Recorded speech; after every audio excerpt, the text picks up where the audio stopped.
Sister. Yes. Mambo? Poa. Kiukweli mimi nimetoka ushago jana na nimelala nje. Just imagine nilikuwa nimekuja kuangalia rafiki yangu ambaye anaishi hapa. Bahati mbaya simu yangu imeibiwa. Nimekuta aje kulikuwa aje? Imagine nimepatana na wezi wakaniibia simu yangu. So unataka nikusaidie aje? Nilikuwa nataka unisaidie simu yako nipigie rafiki yangu ambaye anaishi hapa.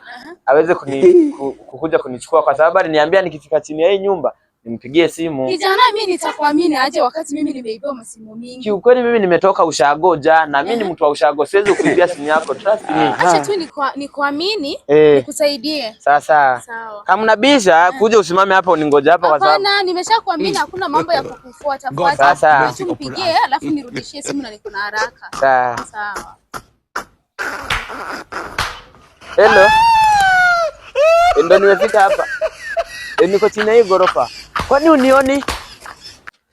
Ndo mimi huyu bana. Niko chini ya hii gorofa. Kwani unioni? Niko chini ya hii gorofa. Unioni? Mimi niko hapa chini bana. Niko hapa chini ya gorofa. Ishaenda. Sawa, tutaongea baadaye.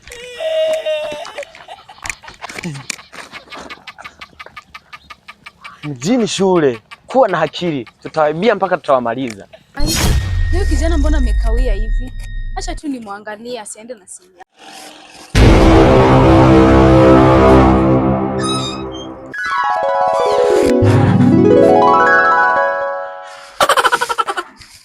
Kwani huyu kijana ameenda wapi shwali? Mbona niambia nimsaidie simu tu vizuri anaenda akienda. Huyo msichana kuna shida gani? Mimi kuna mtu nimeazima simu ameniambia amekuja hapa kuangalia mtu hata simuoni. Na umempa simu yako? Yeah. Amevaa nguo gani? Amevaa kofia ya red na kajaget hivi. Wewe kujua hii njia inapitanga huko? Hii njia.